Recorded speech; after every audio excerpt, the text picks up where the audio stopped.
the specific history of TSR in this regard is very, very interesting.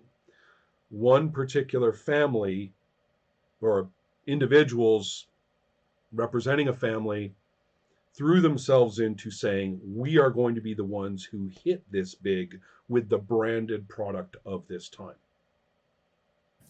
And so getting, so really going big into promotion, hardback copies in a mainstream bookstore chain, within a few years, an animated kids show, stuff like that, right? Just threw Right. themselves into that hard and were able to brand the activity with their name, Dungeons and Dragons.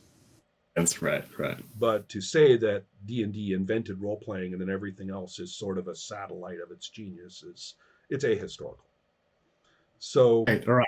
Right. so but that's not really my issue. I'm not here to make a big case of that. My big issue is the nature of the commerce. Okay. Where did the money go if you bought a game? God knows. God knows. I mean, Yeah. the connection to the publisher, who knows? Right. So then starting in the early 80s and moving into for about a decade after that, there was a consolidation of distribution and an integration with the existing distribution for war games and for books. And so you ended up with the new animal of the game store, as we think of as the game store. It takes its shape, along incidentally with comics retail. There had been comic shops for a couple of decades, but they took on their kind of mall comics identity during this Oh no. I time as might. well. And before I get a little too nostalgic and start talking about, before cell phones and all that crap that you have no interest in hearing, what I want to get at is that there was a shift so that we now had a more retail context, but also much more developed organizations that created role playing identities and product line. The concept now of supplements being published in profusion had hit by the mid 80s in a major way. I wasn't actually. Well, there were That. lots of supplements before that, but they were often, as I say, rather scattershot and could not be thought of as a line development. Right? They were more issues of the zine, basically. And some of these the related magazines became very much like little internets, particularly the Worm's Footnotes from Chaosium, Dragon Magazine, of course. And then there was something else called an APA, called Alarms and Excursions, which is also a very, very slow form of the internet, is an amateur press alliance that was probably the first big nucleus of what is role playing. Now, all of these were, and there was also the RPGA, which was the in-house organization of TSR, which was heavily oriented toward a widespread institutional notion of D&D and of role-playing as almost a culture more than anything else. So with those rolling, this is actually when I checked out. I wasn't I'm a terrible fan. I wasn't a member of anything.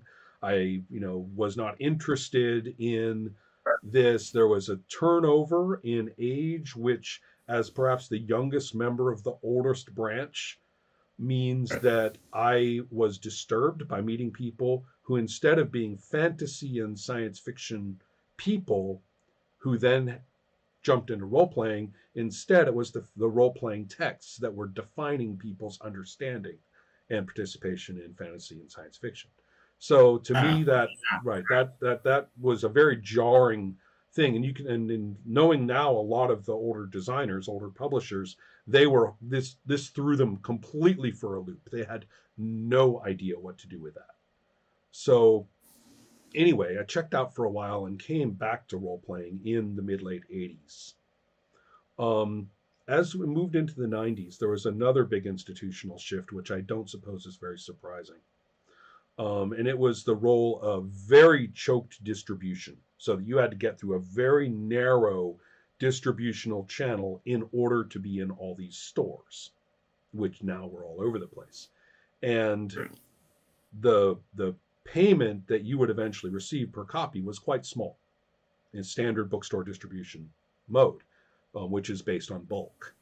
The fact of the matter is that a role playing game does not produce the revenue through that means to a publisher that can continue to pay for more stuff. Right. It just doesn't. And furthermore, this was the late Reagan years, and everybody had entrepreneurial sunshine blown up their asses. And therefore, the venture capital would come in. You would wow the masses with your amazing marketing, and you would be wealthy, fulfilled, and your product had joined the culture in a lasting way. And, Milton Friedman will, anoint you with a little halo, and the best will rise to the top, and it will go on and on and on. So what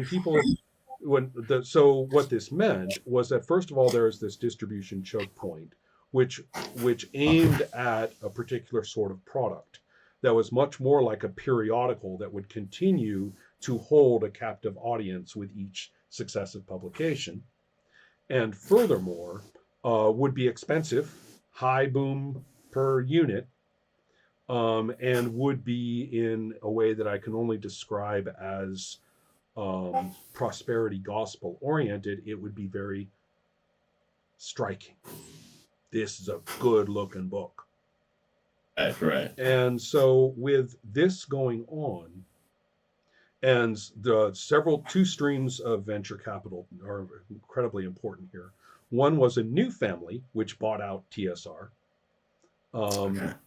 And they're called the Williams. And so their desire to they were kind of like the Blooms, the previous family on roids. They wanted the whole thing to become a phenom. So they hit the toy stores, they redesigned the whole game. There's this huge product concept of D&D, that it is accessorized, left, right, and center, and it was to be a big new thing. And so there was that effort. At the game stores, however, the European approach with the company FASA just took that concept of, okay, core book, shiny supplements with extra options, and then adventure supplements, and they're all got the same form factor. You open them up, they've got the same layout, they got the same kind of art. They are you're a loyal customer, right? I buy this. The war game side of this is brutally demonstrated by Warhammer. Right. And then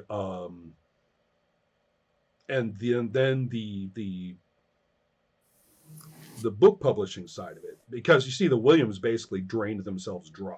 They went bankrupt by the mid 90s. Right. Whereas somewhat more cunning participants practiced a very profitable form of scorched earth. They would drain it dry through this, because the supplements are not paying for more supplements. They're just not.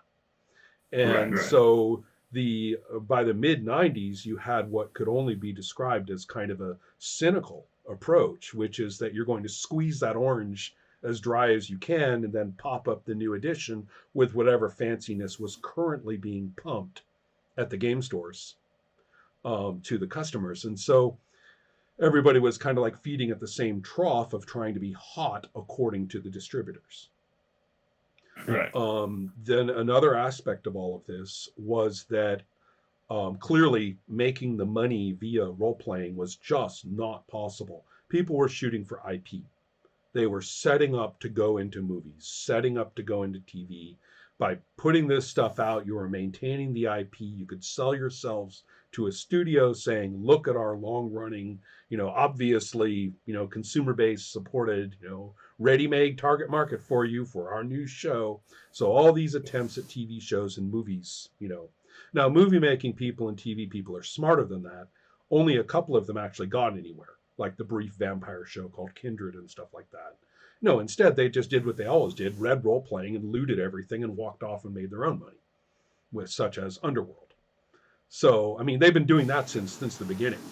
So it's not like, so to a lot of bright young entrepreneurs in the mid '90s walked face first into much bigger sharks than they ever imagined. So, Right.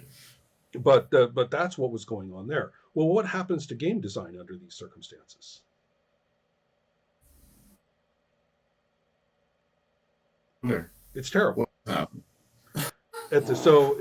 So in many ways, the more that the companies with which we're mostly familiar from this time are basically walking into meat grinders, Yeah, right. their games are getting worse and worse and worse, and often start quite bad.